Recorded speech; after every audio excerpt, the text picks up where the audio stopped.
Okay, let's just dive right into this because we're about to pull apart the one system we all went through, but we're never actually taught how to hack school and its very, very weird relationship with your bank account. I mean, really think about that for a second. You spent years learning algebra, geometry, the War of 1812, but when that very first paycheck shows up, you're completely on your own, just staring at it, wondering where all your money went. And that feeling, it's universal.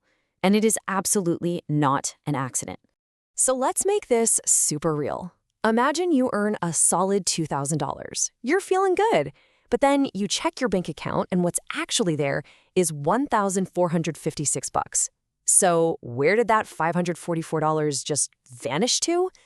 Well, it got snatched up by federal income tax, Social Security, and Medicare before you ever even got a chance to touch it.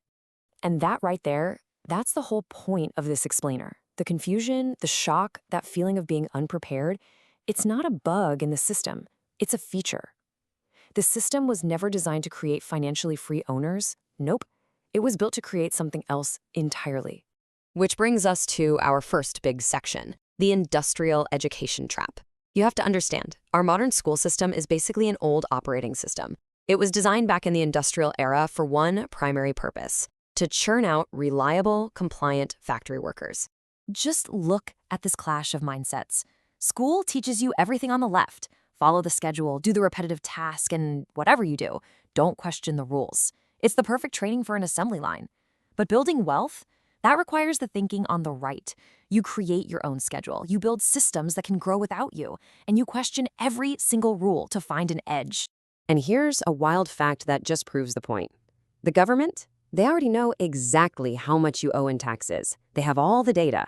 But do they just send you a bill? No, they make you fill out insanely complicated forms and guess. If you get it right, great. If you get it wrong, that's your problem. It's a system that's designed to be confusing, not clear.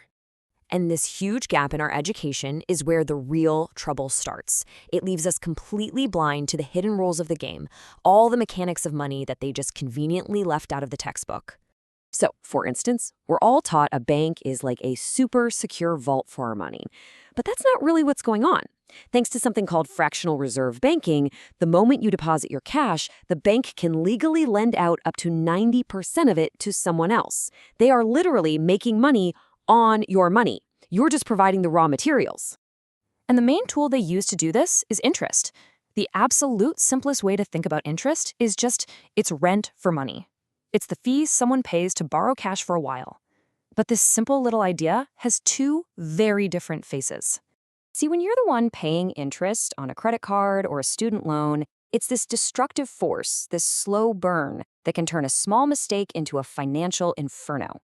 But when you flip it, when you're the one earning compound interest on your investments, it becomes a literal cheat code for wealth. It's like your money starts making baby money all while you're sleeping.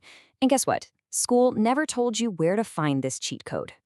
And then we've got the silent thief, inflation.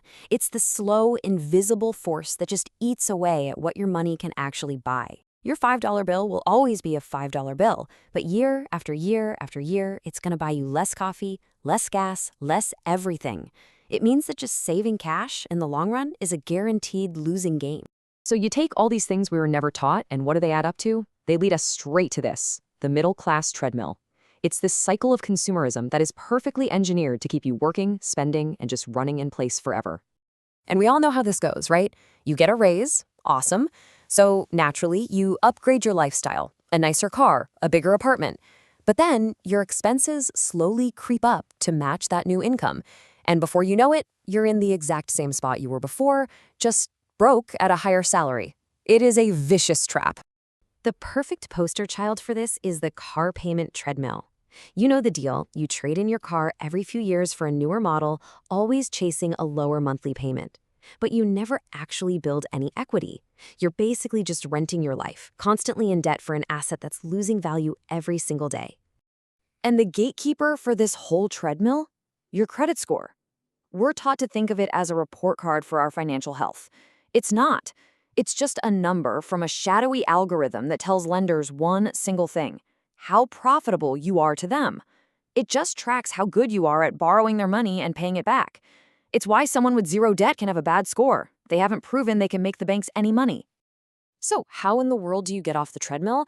Okay, that brings us to our final and, frankly, most important section, the owner's manual. This is all about shifting your entire mindset and learning how to hack the system back in your favor.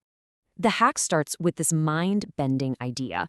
Money isn't a law of nature like gravity. It's a shared fiction. It's just a set of stories and rules we all agree to believe in so we can cooperate.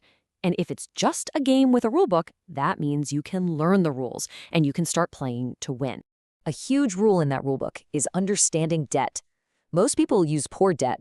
That's when you borrow money to buy liabilities, things that go down in value, like fancy cars and TVs. But the wealthy, they use rich debt. They use it as a tool, as leverage, to buy assets, things that go up in value, like a business or rental property, things that can make money faster than the interest they owe. So this is the owner's playbook. You have to break the link between your time and your money. Instead of trading hours for dollars, you start trading your dollars for more dollars by buying assets. Then, and this is the whole point, you use that new money to buy back your time, your freedom, because your time is your most valuable asset. Now, this isn't a get-rich-quick scheme. Wealth is built over decades, not days. But this is how the game is truly won. And that's really the bottom line, isn't it? The whole education system is set up to give you the worker's manual. Show up, follow instructions, get your paycheck. But to escape the trap, you need the owner's manual, and no one is going to just hand it to you. You've got to go out and write it for yourself. So that's the real question, right? You've spent your entire life learning how to be a good employee. Are you ready to learn how to be an owner?